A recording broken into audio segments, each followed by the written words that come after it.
Welcome to Devay Infusions. In this video, we'll talk about precautions to follow during infusion therapy.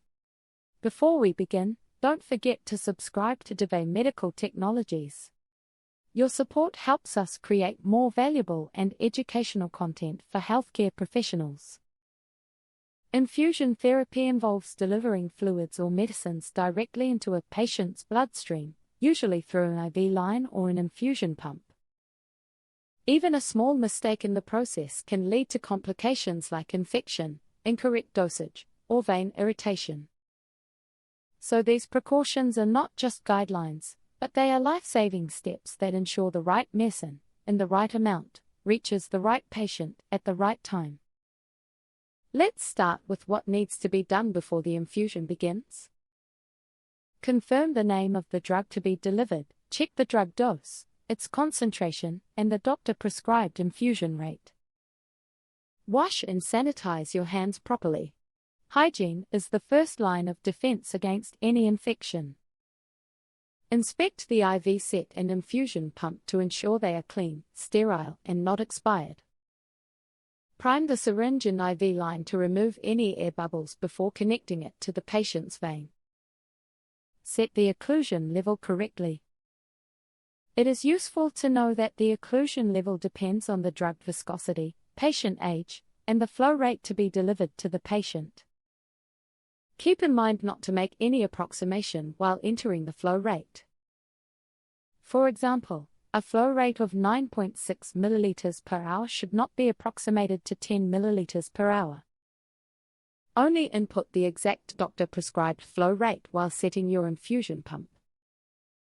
Watch for signs of discomfort in the patient, like redness, swelling, or pain near the IV site. Ensure the pump alarm is functional and never ignore any alerts or alarms. Each alarm beep has a reason and one should acknowledge the alarm as soon as possible for patient safety. When the infusion is complete, precautions still continue. Clamp the IV line and stop the pump. Document the following infusion details: patient weight, time of infusion, drug dosage given to patient, rate of infusion and volume infused. It will be helpful for future treatments of the patient. Dispose of used materials like IV lines and syringes as per biomedical waste protocols. Observe the patient for at least a few minutes for any late reactions, like rashes, dizziness, or breathing difficulty. Now, let us go through a few common mistakes that can be easily avoided. Skipping hand hygiene. Ignoring air bubbles in the IV line and syringe. Incorrect infusion rate and volume setup. Not checking for leaks or kinks in the line.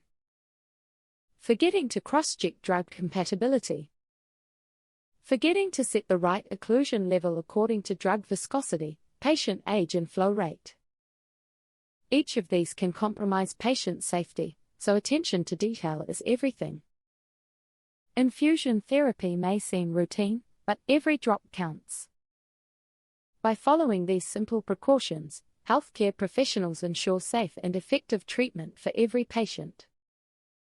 At Devay Infusions, we believe that awareness and training are the foundations of better infusion therapy in critical care. Thank you for watching, and don't forget to subscribe to our channel for more educational content.